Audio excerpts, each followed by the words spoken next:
В один не совсем обычный день жизнь деда Захара приняла неожиданный поворот.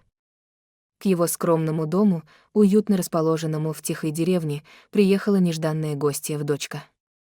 Она стояла у калитки, улыбаясь, словно солнечный луч в пронзительно холодный день.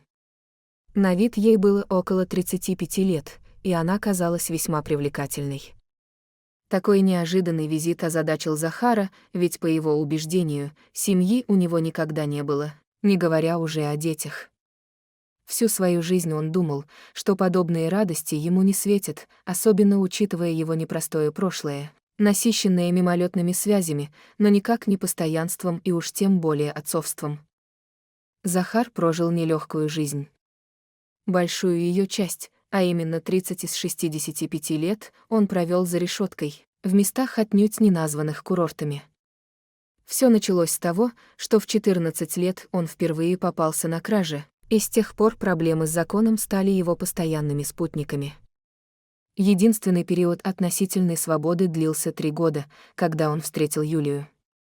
Эта женщина, хоть и была не лишена недостатков, в частности увлечения алкоголем, стала для Захара светлым пятном в его темном прошлом.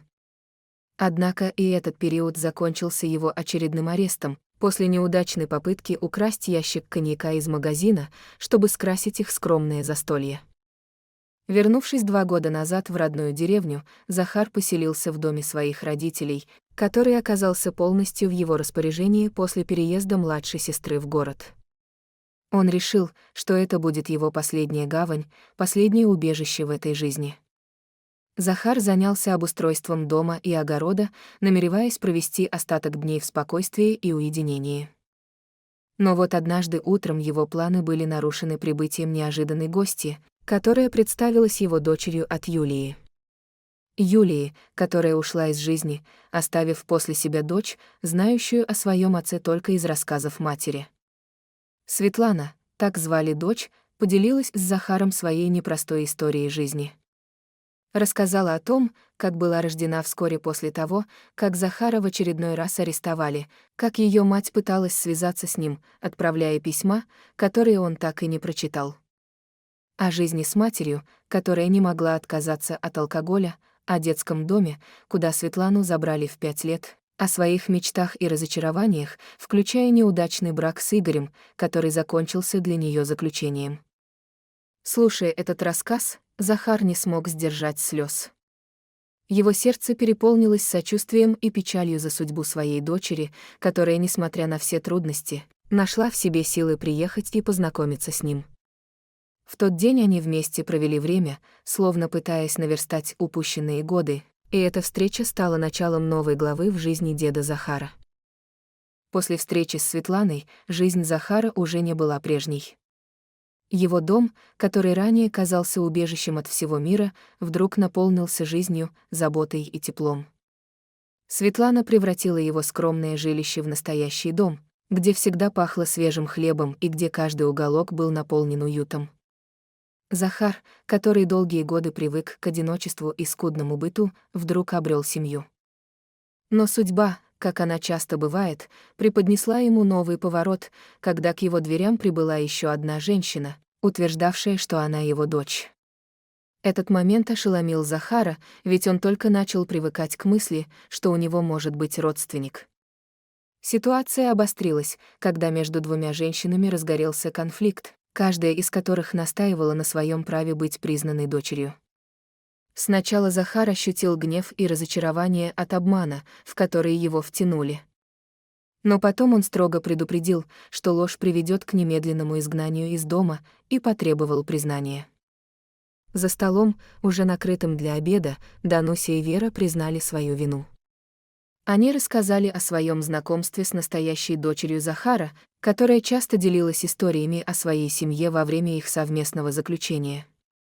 Мечтая о воссоединении с отцом после освобождения, она, к сожалению, умерла от туберкулеза до окончания срока. Вера попыталась вернуться к своей семье, к мужу и сыну, но была отвергнута и предупреждена о недопустимости появления. Вспомнив о Захару, отце своей покойной подруги, она задумалась о возможности начать новую жизнь в его доме. Дануся, оказавшаяся в похожей ситуации без кого-либо, кто бы ждал ее после освобождения, также решила обратиться к Захару, представив себя его дочерью Светлану. Глубоко в душе он понимал, что обе эти женщины искали не только прибежище, но и семью, принятие и любовь, которых им так не хватало в жизни. Его сердце смягчилось, и он решил предложить им обеим остаться и стать частью его жизни. Так, Вера и Дануся, обе поддельные дочери, но искренне привязанные к Захару, стали его новой семьей. Они заботились о доме, готовили вкусные обеды и возвращали деду чувство смысла жизни. Захар обрел в них дочерей, которых никогда не имел. С течением времени эта необычная семья стала для всех примером неожиданного счастья, которое может появиться там, где его совсем не ждешь. Захар, который долгие годы чувствовал себя одиноким и забытым, в конце своих дней был окружен любовью и заботой. Он выдал обеих своих новых дочерей замуж, видя их счастье, и жил наполненный глубоким чувством благодарности за тот неожиданный подарок судьбы, который принесли ему эти две женщины. Ушел Захар из жизни, зная, что оставил после себя не просто воспоминания, а настоящую семью.